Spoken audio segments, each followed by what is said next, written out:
The Rita Cosby Show on the Red Apple Podcast Network. Of course, Jonathan Gilliam, I first person I thought of to have on tonight, just because, well, I mean, this raid on this compound in Venezuela, in Caracas, Cuban security forces, heavily fortified. They know we're coming, obviously. We got carriers right up the coast. Jonathan, I just want to get your thoughts on what some are saying may have been even more complex than the raid on bin Laden in Islamabad. Do you agree with that? I mean, it's hard to tell. We weren't there in either one, of course, but this was one hell of a mission, and not to have any U.S. casualties is utterly remarkable. I think the big difference in this versus the bin Laden raid is that, like you just said, we had this massive buildup. It was reported for months that the buildup was happening. And then they were doing, show of force flights off the coast. So we were tracking Maduro's plane. I mean, telling him that, it wasn't going to end well for him if he didn't cooperate. So it was no secret that something could potentially happen. And when you transpose or contrast that to the bin Laden raid, that was done with much fewer assets. They didn't know that we had found bin Laden. Nobody knew that we were coming in there. So I wouldn't say that one was more difficult than the other. It's just that the one off in Venezuela just involved a tremendous amount of assets. And you're looking at, multiple branches of the military. You're looking at the coordination similar to the bombing in Iran, where everything had to happen at the right time. And it just shows how far we've come, even since the bin Laden raid, and since, for instance, the beginning of Iraq and Afghanistan, how far our military has come since then. And so I think what is being displayed in these things that President Trump has done is that, one, he's a man of action, and two, the capabilities that we have far surpass the majority of countries in the world and in history. And when you look at somebody like Maduro, who's a psychopathic narcissist, like many of these leaders in Central South America, he believed that he's golden, that nothing's going to touch him. And as you can see, same thing with Iran. These people live in a fantasy world. They're paper tigers, and they really do not understand our capabilities. And we're talking to Jonathan Gilliam, obviously a Navy SEAL, and knows this stuff. Did you ever embark on a mission where you didn't – that's probably a question, obviously, coming from a non-military guy, but where you weren't sure whether you would come back? Like, you're like, boy, I mean, this could be risky. I don't want you to share too many details, but I would imagine that there was something like this, where I'm sure a lot of these men and women that were involved in this were thinking, wow, this is unknown territory. Even though from what I've read, they actually been training for this for months on a compound that literally they were able to build something that was an exact replica right down to the safe room, which is remarkable. Right. They had that kind of intelligence. Well, that's the thing. See, I think it's different than it was, in Vietnam, for instance, or even through the first Gulf War, where, when we look at things, when you're active in these types of groups, these tier one assets, or the non-tier one assets, these ground operational units, and the pilots that are out there, and the people that are in the plane, like the helicopters, the crewmen that are in the planes. We don't look at it as, I may not come back from this. I don't know anybody who really, I know I've heard people say that we knew this might be a suicide mission, but we don't typically take on suicide missions. And nobody really thinks like that in the moment. And so sure. It's the same. I'll put it to you this way, Joe, so people can understand it is a firefighter and a group of firefighters, when they go for their 24-hour or 48-hour shift, they don't show up there thinking this might be my last day. They're a very professionally trained group. They have standard operating procedures, and they mitigate those circumstances by training and really sticking with those standards. And what happens when things get fluid, they handle it very well.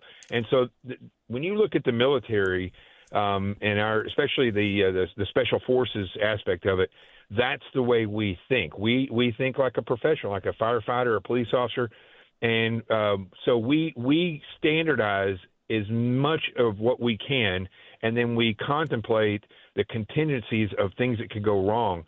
And when things occur, we're so adept at working in the fluid situation that we just handle it and we apply our knowledge. And so what you end up seeing is that we don't go in there to fail. We go in there to succeed. And I think that's a big difference between us and others, is that other nations and other people may not exactly understand what they're going to do in a fluid situation. We fully plan for those things. And so when they go in and hit a place like this with that training, with the planning, with the communication, which is a huge part of all this, what you end up seeing are these just almost flawless operations that have been rehearsed and standardized to the point where we're able to literally go in there and pinpoint what we want without the fear resonating in you that I may not come back. It's all about the job, and we're talking to Navy SEAL Jonathan Gilliam. You were in Venezuela, I believe, in a protection detail about a decade ago. Yeah. What did you see in that? I know things probably have gotten worse since then, but this was about, narco-terrorism, of course, killing scores, thousands upon thousands of Americans as far as drugs coming into this country, more than some wars themselves that U.S. service members have fought in. And obviously Maduro had a criminal grand jury indictment against him for the past 6 years, a bounty by the Biden administration for $25 million. So all of that's justified. But this is a country that more and more was influenced by the Chinese and Russians, and obviously 70% of Venezuelan oil exports were going to China. You know, there's a reason for this quid pro quo. But what did you see when you were there on security detail? So I was down there, and people want to see part of the detail. Of course, it's dramatized because we were protecting Vice Media, and they were doing a story on military contractors, but we were actually the ones that were down there protecting them. And as soon as they found out that I was a former FBI agent, they detained us and held us, and it was a very tense situation for several hours. And it was you could see the danger was very powerful at that point. But where we were going and the places that we went through and stopped and videoed were as dangerous as you could ever imagine. There were barrios that they have 25 murders a week in some of these places.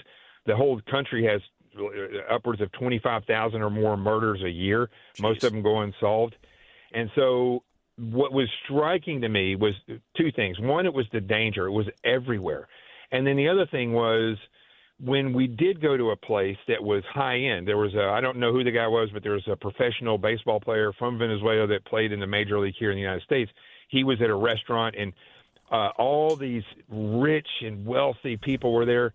And then when I walked out to escort the guys back to the hotel, literally around the block was 2,000 tents that were set up with people that were protesting for these rights. And we saw cops lining up, and the next day we found out they went in and murdered I don't know how many hundreds of these people. Jeez. Killed them. And then, we ended up leaving a couple days later. But what I found out when I came back to the United States and talking to people that were from Venezuela and left, they said lots of those people, many of those people used to be middle class. And Chavez and then Maduro after him came in and drove that country straight into the ground.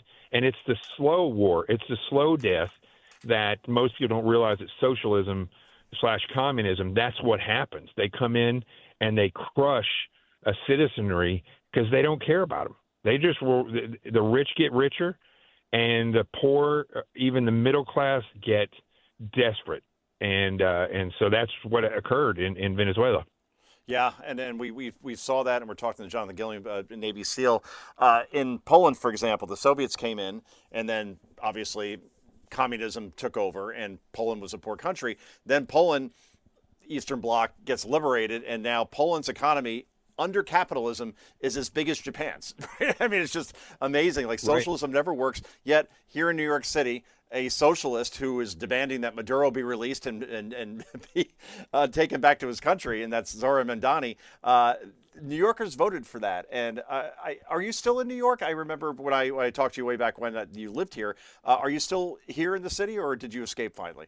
I escaped. I'm way away from there, and it's unbelievable watching. I saw what was happening. It started with Bloomberg, and then when de Blasio got in there, it got worse and worse. COVID, just like Central South America, it followed the same timeline. COVID happened, and just these socialists were able to use that to get themselves into these positions through promises. So now what you see is Colombia, for instance, down in South America, was really on the road to like Poland, going from, having narco terrorists and all these communists, and it worked its way out of that. And then COVID happened, and the people were so desperate they elected the person that promised them the most. And now look what they have. They're led by a socialist. So New York is the same way. And it's easy to convince uneducated people. And then why I mean uneducated, I'm not talking about they don't have college degrees, but I'm talking about people who just don't look at reality. It's easy to convince those people if you make people desperate, and then you basically cause the problem, and then you offer a solution, and then you handle the outcome. That's what the socialist game is, and that's what's occurring. Especially when free stuff is offered up. Like, wow, that sounds good. Yeah, I get free busing to go to work and free childcare, and it's Oprah, right? Like, you get free this, you get free that. Exactly. But then no one talks about, hey, how are you going to pay for it? I think that one thing that a lot of young people in New York, especially Brooklyn, voted for Mamdani because they weren't even alive, which is weird to think about, for 9/11, right? Because if you're 23 years old, you weren't around for 9/11, so you don't know about that. You obviously didn't know about communism, the Soviet Union of the 1980s, 70s, 60s, and before that. So I guess they don't know better because they didn't live it. Yeah, and they don't look at statistics. I mean, it's crazy because they look at on the phone with everything else, but that's true. they seem to skip over the fact that communism. I mean, it's hard to differentiate between socialism and communism. It's one's light and one's a gateway drug to the other. But they don't look at the numbers. How many people? How many millions? Hundreds of millions of people have been killed by socialism and communism, and yet they will look at a fascist like Hitler, and they know those numbers, but they won't look at the reality when it comes to communism and the fact that Hitler himself was a democratic socialist. So they don't look at those things either. But it's this is what socialism preys upon, and I think it's interesting important for people to realize that Venezuela. You hear all these social media, quote unquote, influencers giving reason to hate Trump for this or that, and some are conservative now that are saying he's wrong for doing this or that, but they don't look at the totality of the circumstances. And Venezuela, on so many levels, it's about oil, of course. That people don't realize how much oil they produce and who was benefiting from it, our enemies. They don't realize that when we say that Maduro was a drug dealer leading a cartel, they don't realize how much drugs were coming out of there and how much it's infected our country and the world. But they also don't realize that this region is now weaker because nobody took care of handling the influence of China, Russia, and Iran. And most of that has come straight through Venezuela and now is spreading because these other countries have become socialist-minded. And so now the door which they all walked through was Venezuela. And because Venezuela had the oil and the money. And so the influence grew. And now it's spreading around this region. And that's one of the major reasons why President Trump, I believe, went in and did this. Yeah, and justified completely in doing so. I don't want to hear about international law anymore because unless international law has things you can enforce off of it, it doesn't exist. It's laughable, and that's what Democrats are hanging their hat on at this point. Jonathan, I know you got things to do on this late hour on a Monday night, so I really appreciate you joining us on late notice, and we'll have you back again soon, my friend. You got it, my brother. Take care and be safe, and God bless President Trump and all he's doing. That's the man right there. I've known Jonathan. I used to interview him for years. Well, not for years necessarily, but he was on my show a lot. I had a show on Newsmax. People kind of forget that because not a lot of people watched at the time. It was new, Newsmax. I'm not busting Newsmax chops, but at the time it was new. It wasn't in a lot of homes, but we did a good show, and Jonathan was a big part of it because, again, I like authentic people on my shows. I don't like people who put on an act or yell for no reason or get all their panties in a twist over things that you could tell they're basically doing performance art like a Don Lemon. We don't like that, and Jonathan Gilliam is the real deal. Thanks for listening to The Rita Cosby Show. You can hear The Rita Cosby Show weeknights at 10 on 77 WABC. If you like the podcast, share it with your friends and listen anytime at WABCRadio.com and download the WABC Radio app. Hit that subscribe button on all major podcast platforms. Plus, follow WABC on social on Instagram, TikTok, Facebook, and X. See you next time for a new episode so you never have to wonder. What the heck is going on here?